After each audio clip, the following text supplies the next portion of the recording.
Hi guys, it's Jay from Dubcustoms. As you can see, we're in front of Dubcustoms right now. We've got the Dubcustoms DB9 behind me.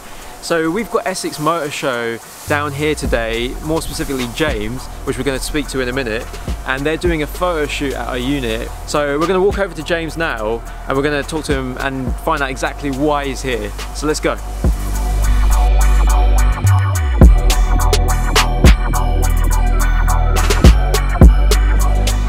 Hi, morning. How you doing, Jay? Hi James, how you doing? Good, yeah, we're all good, yeah. So what are we doing here? We are on a photo shoot for the Calendar Club, so we have around 12, 13 cars arriving today, from Ferraris, Lamborghinis, McLarens, Porsches, you name it, right top end, variety of colours. Then we've got some models doing some photos with the cars. Yeah, I can see, yeah. For the Calendar Club, and that's pretty much it in a nutshell of today's 15-hour day. Wow, that sounds like so to give you an idea, people think it's quite fast routine. It takes about an hour and a half, 2 hours to set up all the lights and get the cars in position, the cars, the girls, etc. So it's about an hour a car to do a photo shoot. So if you take that times 12, it's a minimum of sort of 12 hours. You reckon we're going to fit all the cars in today? 100% would be fitting the cars in today, yeah. I'm looking forward to it. It looks like you've got everything set up. Yeah, so we're doing promo shots for Dubs, Essex Motorshow, and a few other car companies that we are working for. So yes, a variety of stuff going on. I know you're dying to ask me another question. I've just watched the barbecue video, which was fantastic. What did you think? I thought it was a fantastic video. That's awesome. I thought the content was really good. The way you put it together, all the music was really, really good. Well put together. So yeah, well done on that video. Actually, we need to do another event here. Yeah, we do. Yeah. That went really, really well. Yeah. You know, the turnout was. Didn't expect that many cars. No, so there's a lot of work behind that, but yeah, you know, there's a lot of very nice car owners in Essex, and they all turned up, so that was amazing. Cool. So yeah, we definitely need to be doing another barbecue, maybe tour, rally, something, and cameraman's nodding, so that's a good sign. That sounds good with me. So what car do you think will turn up today that will really set the bar? Tough question really, because there's sort of 12 amazing cars. The two McLarens that have been in this morning, fantastic. Yep. Rumours are that there might be a purple 720S coming, which has only done a couple of 100 miles. So that's quite nice. That'll be followed by a 458 and a 488 GTB. So best car, I don't know really. So it's hard to say. You know, we've invited lots of cars. Things happen throughout the course of the week. You know, things chop and change. You always get a bit of a drop off on, you know, things happening, so people can't make it. We've already had a couple this morning say, you know, unfortunately they can't come. So you try to over-invite to, you know, to counteract for the cars that drop off. But yeah, so rumours of a couple of amazing Astons, a couple of Lambos, some Porsches. We'll see how the day pans out. I'm so looking forward to that. Thanks, James. Hey, very I'll welcome. let you get Catch back you to soon. it. Thanks. See you guys. Right. Thanks a lot. Thanks, guys. So we're going to cut to the cars right now.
Do you try and use this car as much as possible? No, it's just a weekend and a little toy really.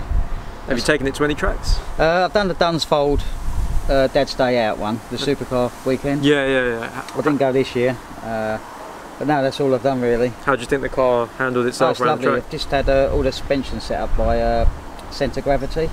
Okay, so is that the standard Porsche suspension, but they've they reset it up for my use. I didn't want it set up for track use, I wanted it set up for road use. Okay. So they've adjusted everything, loosened off everything, so it handles A and B roads a lot better. Yeah. So it actually goes around bends now, rather than sort of like bumping too stiff. Get that feedback. Yeah, you go around a bend and it finds the bumps, and you're always wrestling with it. But that's part of the fun of driving. It's Is this the first rear engine car you've owned? As in rear, as in right at the back? Yes, it is. Yeah. No, sorry. I had a Carrera 2S convertible before that. Okay, and like, do you find it's quite twitchy, or is no? It just feels like a normal. The grip is amazing. You can't tell the engine's at the back. You can sometimes, but not often. I mean, the amount of rear traction you get coming out of a bend or a roundabout is unbelievable. It just carries you through. Yeah. One thing I noticed was your alloys. They look like the same ones featured on the 996 GT3s. They are very similar, I think. How many horsepower does this GT3? 415. 415. Yeah. And then they changed to in 2010 they changed to a 3.8. Yeah. Which on the GT3 was 435, but on the RS was 450. Now on the RS version of this, it's the same horsepower, except it's just gone to a wider track. Obviously got a different roll rear cage wing, as well. Yeah. Roll cage, bucket seats, plexiglass window. The back. Oh, even on the side? I'm not too sure about the sides. I know the back one's plexiglass, and a single mass flywheel. Yeah. So this So makes lighter. clonks and clonks and clonks until you put your clutch down. What is it? Red line to? 8.4. 8.4. Yeah. I must scream. It really does sound nice. Possible to start it up? Yeah. Start forward. Take a look at this exhaust. Well, not necessarily the exhaust, but just the overall of the car.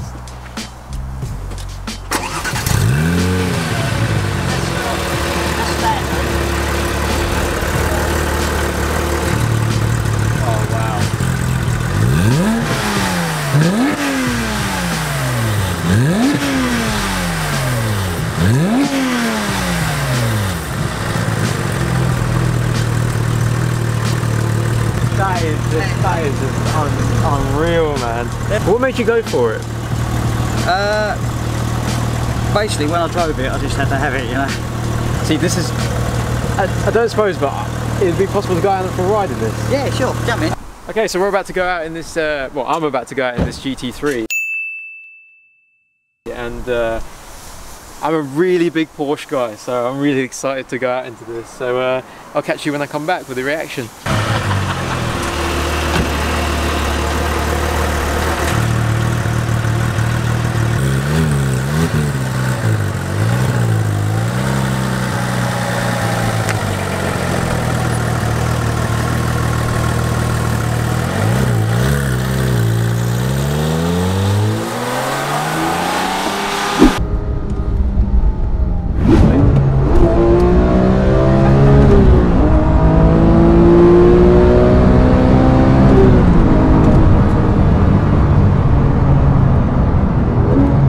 Made up my mind what car I want.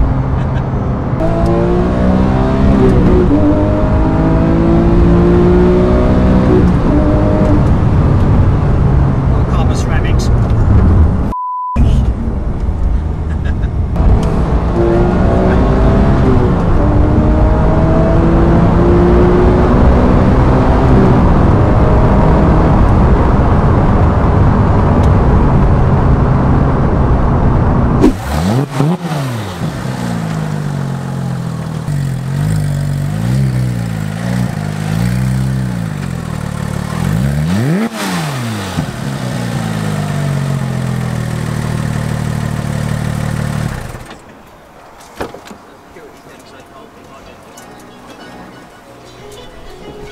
That was absolutely amazing. Like that flat six, just the torque, the high revving engine, just the high revs, everything just kind of came together and like filled me with emotion. I'd say it's very emotional, and you feel really connected. Even as a passenger, you just feel like the driver is connected with the car. There's no computers in the background. It's just literally manual gearbox. You've got your own steering wheel. Carbon ceramics on this thing do stop very, very well, as you showed me, as you demonstrated. So definitely my first GT3 experience, and I can say it was just absolutely unreal.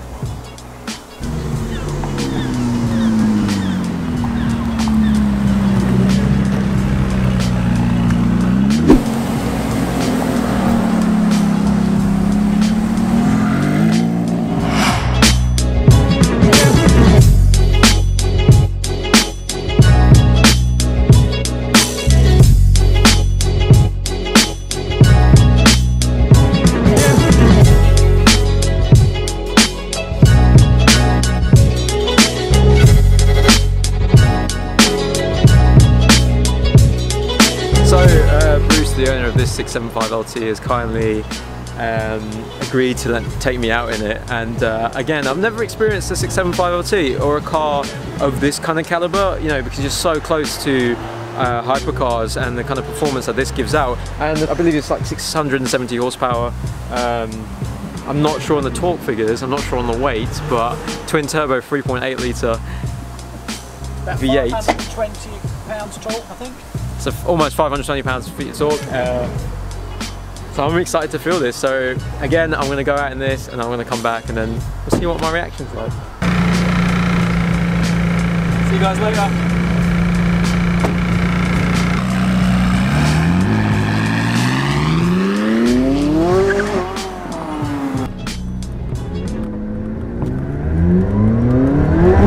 Oh, okay, I felt that already, yeah.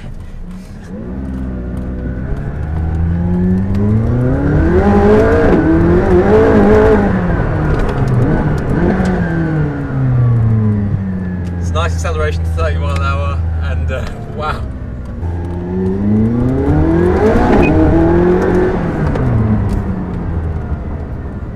It makes you feel like you're in an F1 car.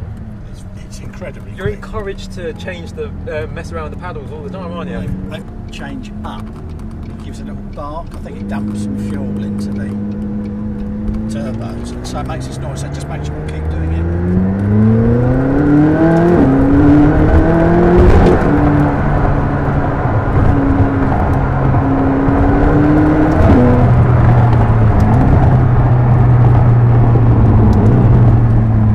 Brakes are good.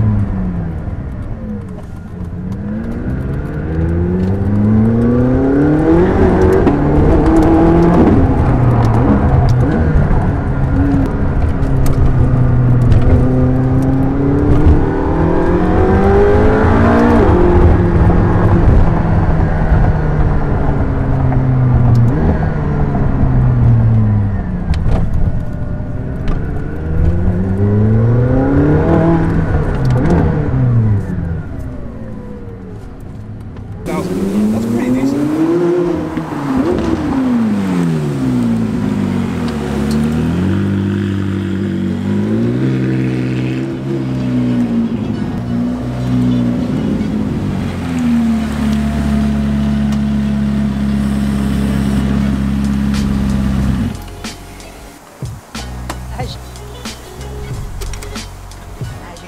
I'm speechless. Right now. It's all right now.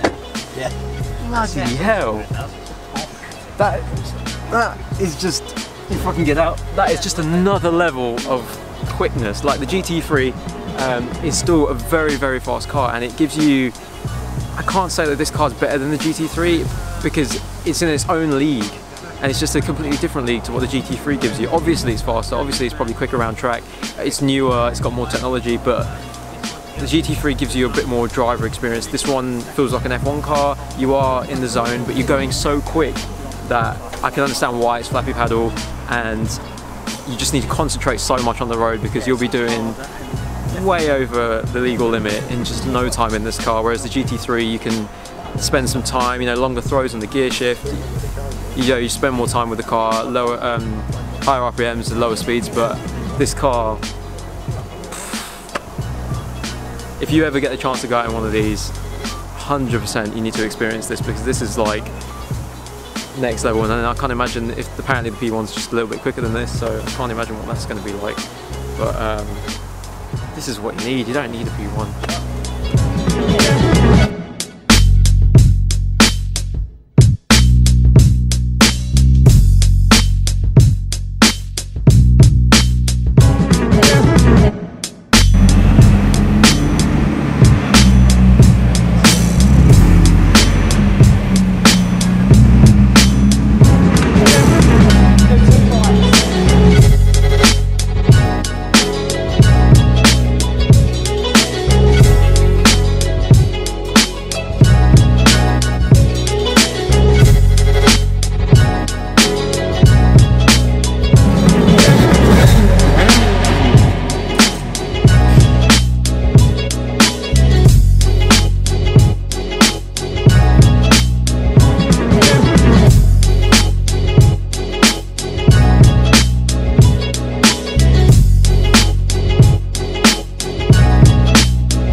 like a Camry engine, doesn't it? So it's just been raining outside. We've got this Exige to go in now. I don't think we might have one more car afterwards, but yeah, we've got this Exige. It's soaking wet right now. We've got these cloths and we're going to have to dry the whole car down. Yeah, rain's not good. The weather's just turned really miserable, but luckily we're inside. And yeah, this is the last car of the day, so looking forward to that.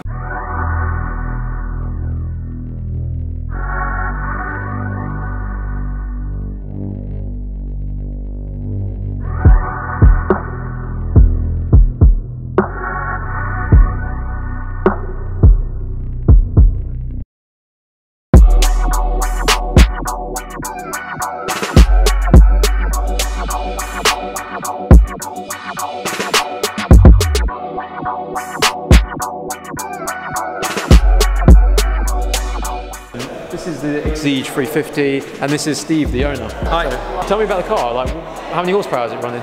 It's 350 horsepower. As the name would suggest. It weighs just over a tonne. So it's got a fantastic power to weight ratio.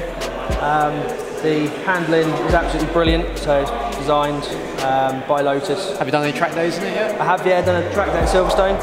How did that go? That was pretty good. Yeah. So I made. Have you been on there before in like another car or? No, first time around Silverstone. First time around. So I made a few cars look a little bit silly. GTR, C63, 911s. So that was awesome. Yeah. Did you expect it to like keep up with those cars, or? I didn't expect it to be as good as it was.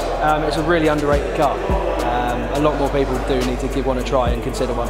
Yeah, because that's the thing with Lotus, because people think they're so track orientated that they're missing on a lot of other features, and like they've got such small. Well, it's not that small of an engine, but so what size engine is it? That's a 3.5 litre V6 supercharged Toyota Camry engine. Toyota Camry. Yeah. So it's an American lump, really. Yeah. It's brilliant. What made you want to get one? I wanted something that looked 70 grand. So I wanted something that people looked at, that was fast, turned heads. It just fitted the bill, really. I was using it as a daily. Unfortunately, it's a little bit impractical. What kind of challenges did you get using that as a daily? It was mainly just trying to get in and out with work clothes on.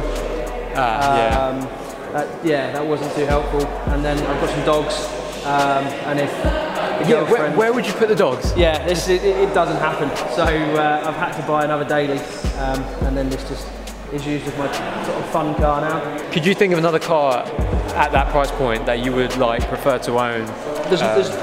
This is a niche in the market. There's nothing else in this price range at this speed. It's a one and only. You have to double your money to get quicker. So that's really amazing. So we know it's a 3.5 litre supercharged. Yep. Could we start it up quickly? And yeah.